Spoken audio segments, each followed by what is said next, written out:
Hello, friends. This is Dave Hurwitz, executive editor at ClassicsToday.com, here with volume 11 in our Haydn Symphony Crusade. Now, now that we've really gotten a bunch of them under our belt, something has struck me just listening to them all in order. I've said before, actually in every talk, I think, that these early symphonies are not in any particular chronological order. They really aren't, except that number one really is number one. And we know that numbers 6, 7, and 8 were composed in 1761 when Haydn began his new job at the Esterhazy Palace. But basically, they're all mixed up within the period that we're talking about, the first couple of dozen or so. And we don't have dates for a lot of them. Some of them have not come down to us in manuscript, only in copies. Some of those copies aren't dated. So it's always a little bit tricky. But what has really struck me in going through this first pile, the first 10 or 12 or so, is that there does seem to be a kind of progression at work. So whoever organized these, the original Mandachevsky or whoever it was who put together Hoboken, numbered all the symphonies and put them in order, it seems that they might have had a guiding principle of Haydn's symphonic development, because it seems that each work tells us something new or represents another kind of challenge overcome in creating what we know as the modern symphony. And Symphony Number 11 is no exception.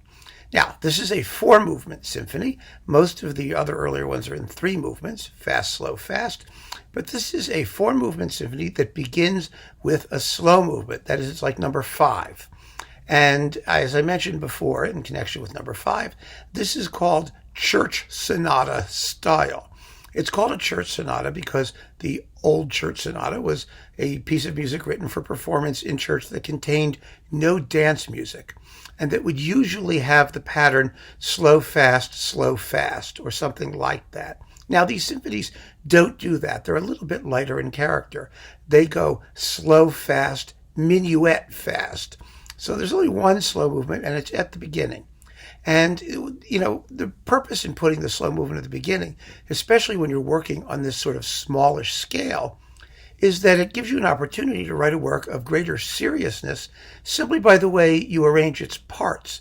It's more serious because of its organization formally, not because of its actual length, because we're still dealing with pieces that are like 12 to 14 minutes long for the most part.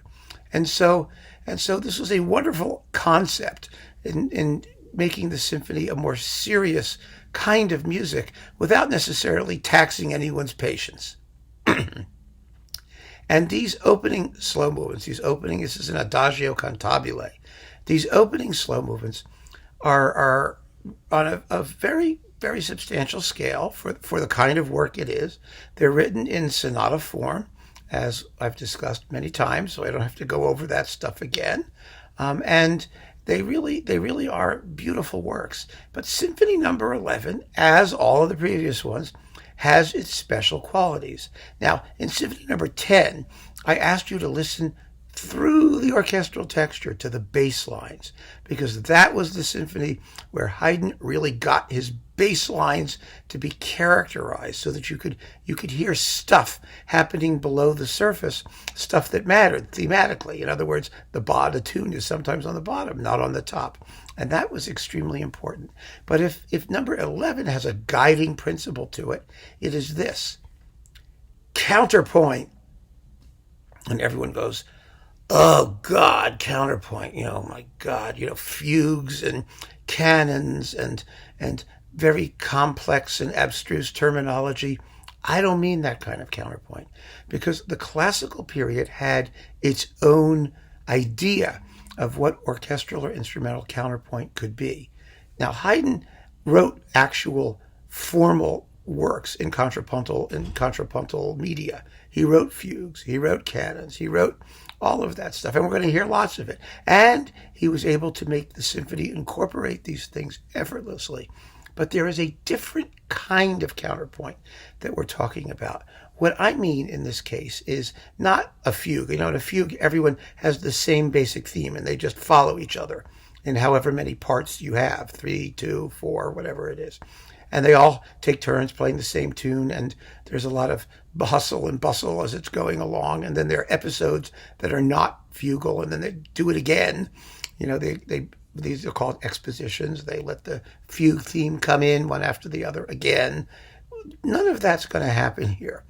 The kind of counterpoint I'm talking about is a counterpoint in which the different layers of the orchestra all have their own clarity and individuality. Now, naturally, this being classical music, that is of the classical period, the tune will usually be on the top or on the bottom. But the point here is not that every part is equally important or that they're all following some sort of strict rule. The point is that you can listen below the surface and hear something meaningful. All the parts have their own independent life and personality and melodic identity. And that is so important for what's going to come later, because what that does is that means that you can listen to it, first of all, more than once and hear something you didn't hear before. And second of all, it gives the entire instrumental texture a purpose, a reason for existence, and an expressive point. And when you put all that together and listen to the whole thing, you find out that these symphonies start to acquire a depth of expression and an immediacy of expression. Why? Because Haydn's giving you more information per unit of time. And not only that, but the existence of these different layers allows Haydn to find another way, yet another way, of the many we've talked about, to unify large-scale works without having to actually repeat themes. He can repeat textures. And I'll give you an example. I tell you exactly what I mean. Exactly what I mean. I'm going to start this discussion with the trio of the Scherzo. Now, this middle section, the trio, is in two halves, both are repeated, and it's only scored for strings. Nothing else. We've heard other trios where Haydn writes incredibly virtuosic woodwind parts or colorful bits and uses folk music, but this is a very, very different one, and it's different for a reason. First of all, this trio is different because it's audibly based on the same theme as the Minuet, or a piece of the theme of the Minuet. And I'm going to play you the end of the Minuet that leads to the trio, so you'll hear how it's effortlessly joined. The Minuet comes to a conclusion, you can tell, but the music continues immediately with what sounds like a variation of the theme of the Minuet, which is what it is. In addition to that, this trio is in three-part counterpoint. There are three distinct parts. There's a tune in the violins, there's a counter melody in the second violins, and there's a bass line in what we like to call walking quarter notes, because it's a minuet. It's in 3/4 time, so it's 1, 2, 3. So the bass is bum bum ba bum bum ba dum dum, something like that. Most of the time, it actually breaks off and does other things down there too. But the point is that there are three distinct parts to this trio. It's actually a trio. It actually has something to do with the number 3. Who would have known? Usually they have nothing to do with the number 3. It's just called a trio for historical reasons that don't matter. But this one is really a trio. And the 3 lines are going to be very characteristic of the kind of music that Haydn will use throughout the symphony. You're going to hear similar bits of this kind of texture in every single movement. But the reason I'm playing you the trio when we're starting that way is because this is the most extended area. It's a big independent episode that uses this kind of 3-part contrapuntal texture. So let's just listen to it. And I because each half is repeated, when it comes back and gets repeated, listen down through the texture. Listen to the second violins. Listen to the bass line. Everything is doing something meaningful. But if you don't pay attention to it, you don't have to. It all depends on where your ears go, and you get to choose where they go. So here is the trio of the Minuet with the end of the Minuet so that you can hear how it's connected, very closely connected to the Minuet.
I think that's pretty clear, isn't it? You hear the three distinct parts. They have their own rhythmic identity, their own melodic identity, and it's very, very, very obvious what Haydn is doing.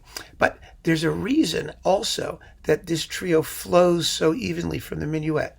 The reason is because that the contrapuntal episodes in the quick movements of this symphony are all soft, for the most part, quiet second subjects of the sonata movement. So in other words, the music is flowing and it's playing, and there's a contrapuntal episode for the second subject, and then it returns to its usual, motion music, the busy, loud stuff. So what Haydn is doing in this minuet is following on what we've already heard. He does not want this middle section to be a totally separate entity, as it is in all of the previous minuets we've heard.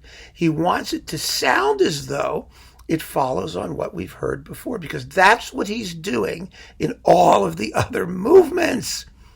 Get it? And that's one of the ways that Haydn will create unity in the symphony.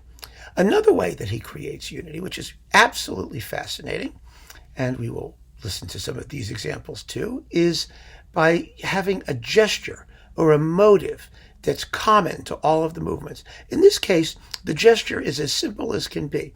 It's just a loud noise with a soft answer, repeated 2 or 3 times. In other words, it's jab, chugga, chugga, jab, chugga, chugga, jab, chugga, chugga, or jab, chuggity, chuggity, chuggity, jab, chuggity, chuggity, chuggity, jab. That's it. It is absolutely a commonplace musical idea. But what separates Haydn from other composers of the period is not that he's always doing something completely original that no one's heard before.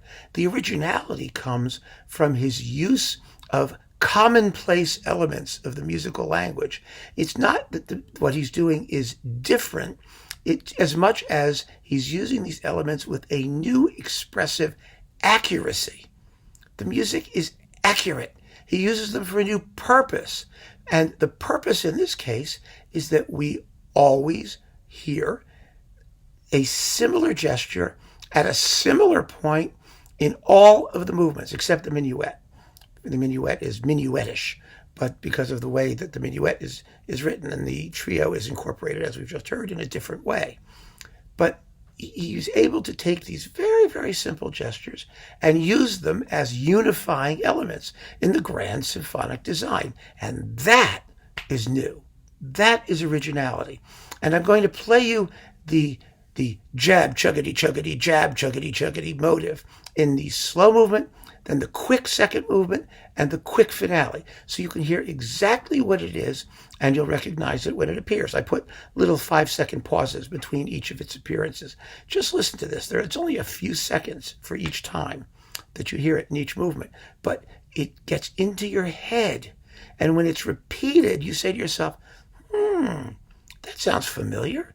Whether or not you're conscious of it, it's subconscious. You know that it's familiar, and that this symphony is the 11th, and that none of this music belongs anywhere else. It's the 11th. That's it. So here is the zap, chuggity, chuggity, zap, chuggity, chuggity motive in the 3 movements in which Haydn employs it.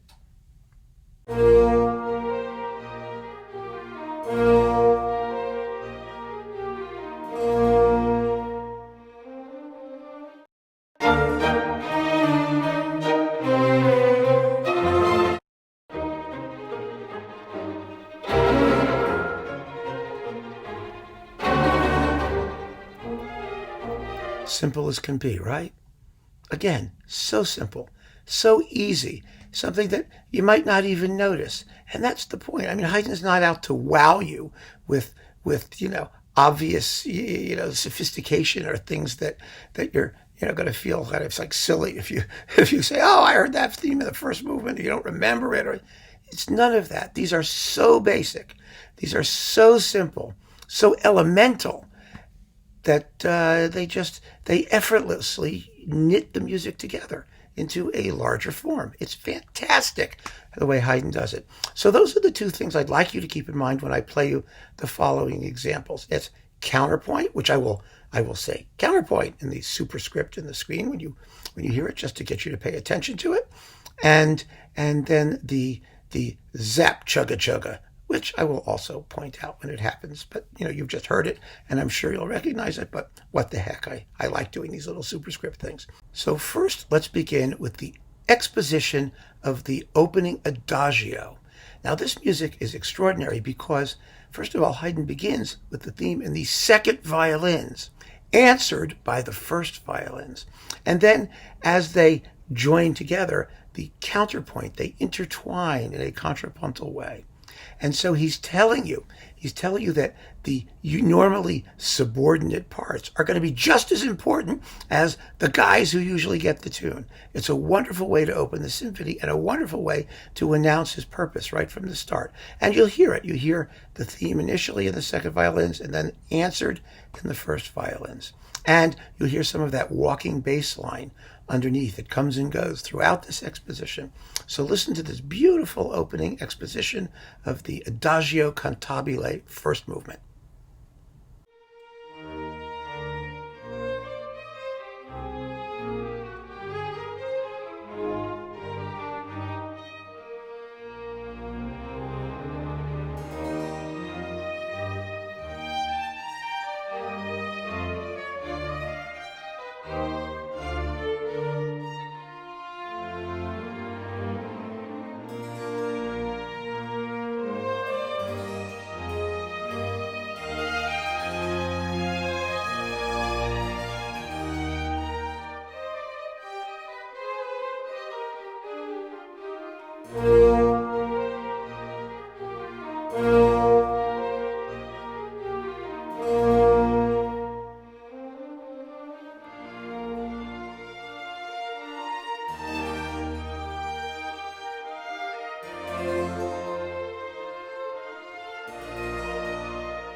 Lovely, isn't it? And you can hear the two voices intertwining, merging, separating. That's the principle that Haydn is going to employ throughout this symphony. So in the second movement, which is a vivacious, zippy Allegro, we hear some of the same things, only organized completely differently. And it's just a marvelous movement. It really is.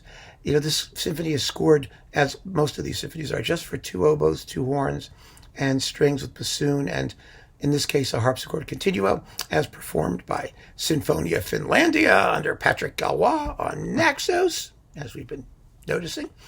And you can hear how the elements that we heard in that slow movement are now redistributed to make a quick movement. But you'll hear some of the similar things, only they go a little faster. Here we go.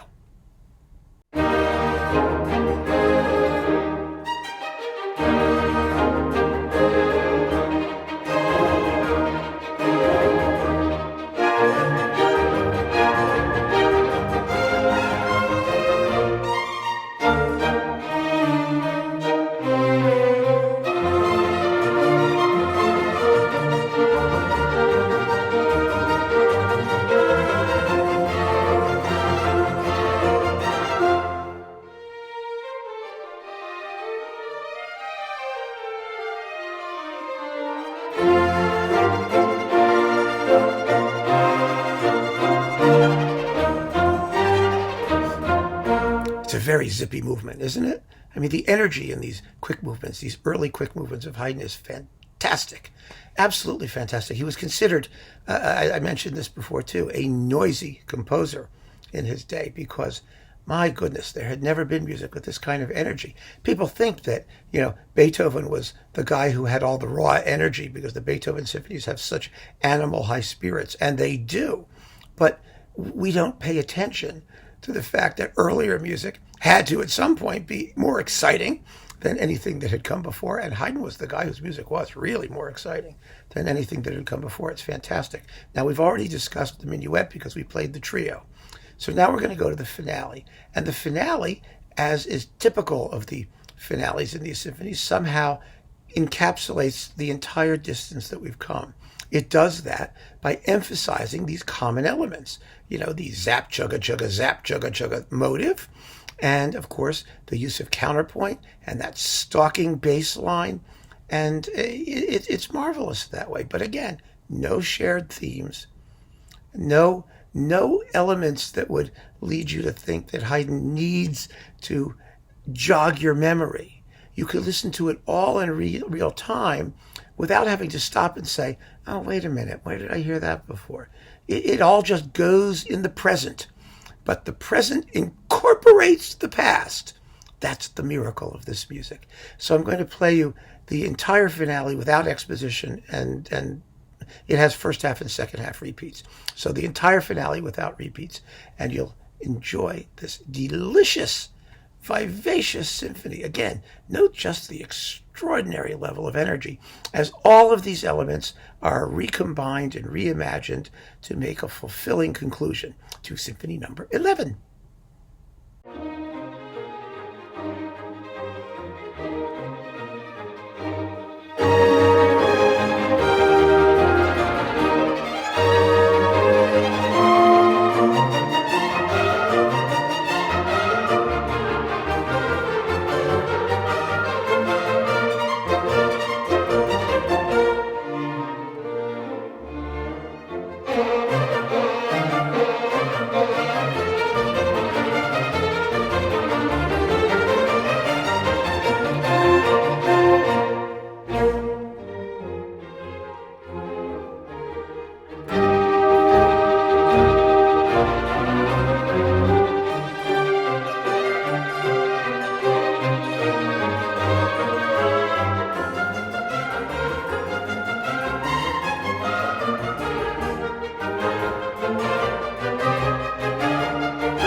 And there it is. Absolutely fantastic. So I hope that talking about counterpoint as I have, has not been as fearsome as that term usually suggests. The kind of counterpoint that classical composers use is not supposed to be heard as, learned Bachian counterpoint as such. There are times when composers have access to that technique and use it. And Haydn used it supremely well, as you will hear. But just as important, perhaps more important, is the ability to create meaningful strands of texture in independent melodic lines that are played simultaneously, and that you get to choose which ones you pay attention to. And it's wonderful because that way when you listen to the music again, like I said, you can focus on things you didn't hear before, and there's something to focus on. It's not just a tune with all this chugging and buzzing underneath that's just supporting the tune. There's stuff in this symphony. And that idea of stuff happening at every level is what gives the music that feeling of substance, of importance, and of expressive depth. And Haydn's going to develop this concept in ways that no one ever dreamed of. And it's going to be so much fun following it. So think about counterpoint and play the whole symphony for yourself and see what you think. See what happens. Keep on listening, folks. Thank you for joining me on this Haydn Symphony Crusade.